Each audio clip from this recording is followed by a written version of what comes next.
નમસ્કાર દર્શક મિત્રો, મનન ટાઈમ્સ ન્યૂઝમાં આપ સૌનું સ્વાગત છે। સમાચાર છે કે વડોદરાના કારેલીબાગ ખાતે સાધારાનગર રોડ જેપી દવાખાના પાસે મશીન હોલ બનાવી મુખ્ય લાઇન સાથે ફ્રેન્ચ ટ્રેન્ચલેશ પદ્ધતિથી ડ્રેનેજ લાઇનનું ખાતમુહૂર્ત કરવામાં આવ્યું। વડોદરાના કારેલીબાગ વિસ્તાર વાયરોક હોસ્પિટલ તરફથી બહુચરાજી પેટ્રોલ પંપ તરફ જતા રસ્તે 48,41,965ના ખર્ચે ખાતમુહૂર્ત કરવામાં આવ્યું, જેમાં વિધાનસભાના દંડક બાલકૃષ્ણ શુક્લ, વડોદરા મહાનગર સેવા સદનના વિસ્તારના કાઉન્સિલરો, વિસ્તારના કાર્યકર્તાઓ તમામ લોકોના હસ્તે ખાતમુહૂર્ત કરવામાં આવ્યું।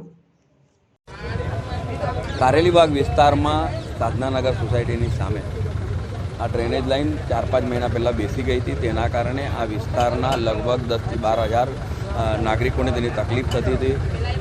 કોર્પોરેશન દ્વારા સ્વર્ણિમની ગ્રાન્ટ હેઠળ 48 લાખથી પણ વધારે કિંમતથી ટ્રેન્ચલેસ પદ્ધતિ, જે નવી પદ્ધતિ, જેના કારણે રોડ ખોદવા પડે નહીં અને અહીંથી ડ્રેનેજની લાઇન જોડીને આગળ નાગરવાડા પાસે જે એપીએસ છે તેમાં અંદર જોડાશે। તેના કારણે આ વિસ્તારના લગભગ 12 થી 15 સોસાયટીઓ એવી છે કે જેમને આ ડ્રેનેજની તકલીફ થતી, તે તકલીફ દૂર થશે।